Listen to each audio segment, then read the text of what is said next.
I'm Sakina D'Souza, and I'm a Catholic. I believe Brother Yusuf was a Catholic before. I would like to ask him the simple question. He was brought up like a Catholic, but what made him change? Doesn't he believe that the Messiah is true, or did he ever feel that the religion, Catholic religion, has not brought up any Messiah and the Bible is false? I would like to just know what that means, because he said he was a Catholic before and now he has become a Muslim. What made you change? What was that storyline before? Doesn't he believe that there is a Messiah, or the Messiah had come, saved us, died on the cross? Thank you very much for a good question. I hate to disappoint you, but I wasn't a Catholic. But I was with a Catholic priest the night that he accepted Islam. And I asked him these questions you asked me. Because after all, I was still a Christian, a preacher in Christianity, and I wanted to know why my best friend, a Catholic priest, had converted. That's a pretty weird thing. A Catholic priest is not like a regular preacher in the Protestant religion. A Catholic priest has given up everything. He's given up his life to be a Catholic priest. When he enters into this realm, he's basically given away everything. He can't have a wife, he can't have children, obviously no grandchildren. He has no home, he just lives in a rectory or wherever they give him a place to stay. And he's sent wherever they tell him to go, do whatever he's told to do, and that's it. And he cannot disobey the Pope, otherwise they can kick him out of the religion, and if they do, he's excommunicated and he goes to hell forever. So how would a person like this want to become one of those Muslim terrorists? That's what I wanted to know. He explained in a very few beautiful words something that I came to learn for myself. He said that he was sincerely in the Catholic religion because he believed in God, that he had studied, his degree was in theology, and a part of the teaching that they as priests have is to study Islam. Every priest is forced to study Islam.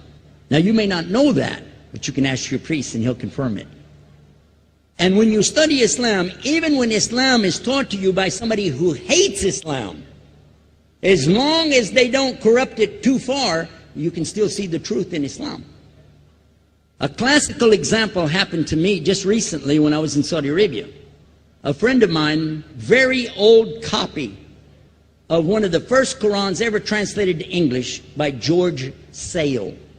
George Sale hated Islam, he hated the Muslims, but when he translated the Quran to English, he was true to the text of the words. Although maybe not getting all the meaning, he certainly was true to the text of the words. I was shocked when I read it. Have you seen it? You know what I'm talking about? Amazing. And listen to this. George Bernard Shaw, for instance, is one of many, a long list of people who read this and realized the truth of Islam. When people see the truth of Islam, it can change them if they want to be guided. If they want the truth, it can change them. You might think, I'm a Catholic, I'll never be anything but a Catholic. But I'm going to ask you a question, and I want you to be honest. This is not for you to, start a debate, but just be honest. Was Jesus a Catholic?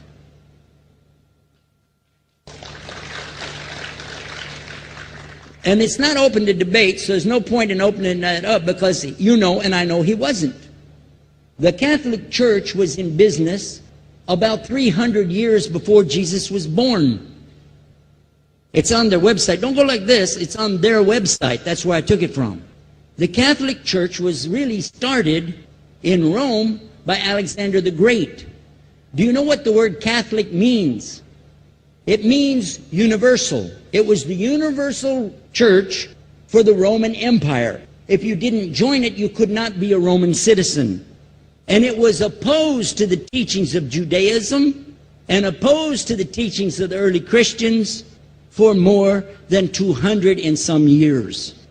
And they were diametrically opposed to each other to the extent that it was the Romans killing the early Christians. Now, if you understand that, and you go to their website and read, they didn't even take over Christianity until the year 325 AD. And when they did, they changed a lot of things. Again, referring to their own website. But if you want to check it in Britannica or Americana or grow your encyclopedias, go ahead and read about the Catholic Church. When, in August of 325 AD, at the Nicaea Council, they took over, first thing they said was, let's change the date of the birth of Jesus to be the same date as that of Mithras, which was the god, one of the gods worshipped there, and also the sun god's birthday was the same day, December the 25th, believing it to be the shortest day of the year. And Constantine was a sun worshiper of Sol Invictus. Go to the website, read it for yourself. There are a lot of points, but not the least of which, even today, if you go in any Catholic church, and I have, you'll see so many portraits and statues and idols and images throughout the whole place that for the one who's never experienced that, for a Muslim who knows about these images, he'll be like, whoa, a'udhu billah. Whoa, what's this? The first time I walked in a Catholic church, I was about 10 years old.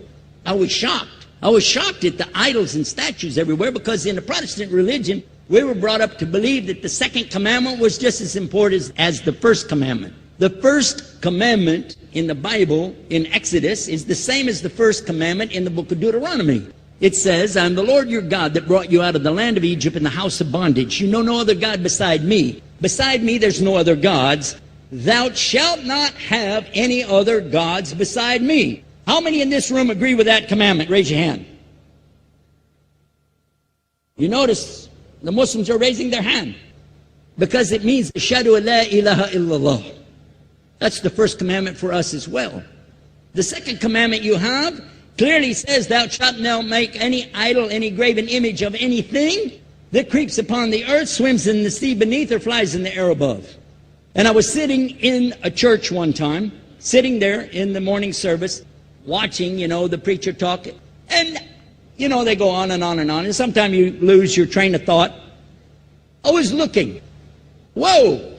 On the front of the podium, there was a fish. A fish. For the symbol, make you fishers of men. They had a fish. I said, whoa. Then I looked up above his head at the big stained glass window, and it had a dove, and he had the olive branch in his mouth. The dove is flying, the bird, I said, whoa. And then I look over here, and there's a cross with a man hanging on it. And I said, wow, they didn't miss a single one. They got them all. Something walking on the earth, something swimming in the sea beneath, something flying in the air above. So look at these two things. Clearly, the first two of the 10 commandments, bang, bang, boom. Because if you said God is more than one, where did you get it from? When Jesus is talking to his own companions and they ask him, what's the greatest commandment? Mark 12:29. Clear. The greatest commandment is to know, O Israel, the Lord your God is one God. And you have to love him with all your heart and all your mind and all your strength. And this is no different from what Prophet Muhammad ﷺ was saying, the same thing to his people. Same thing I mentioned in the lecture. This is certainly for us the same. So what you see is Muslims practicing the commandments, and you see people claiming the commandments but practicing something else.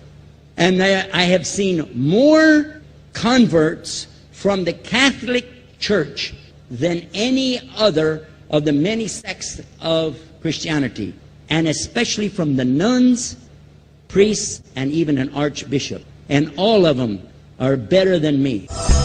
Those guys and women that I see do this, they still sacrifice their whole life to get the true message of Islam, not only to you, but to Muslims as well, because we all need to know about it. But thanks for a great question.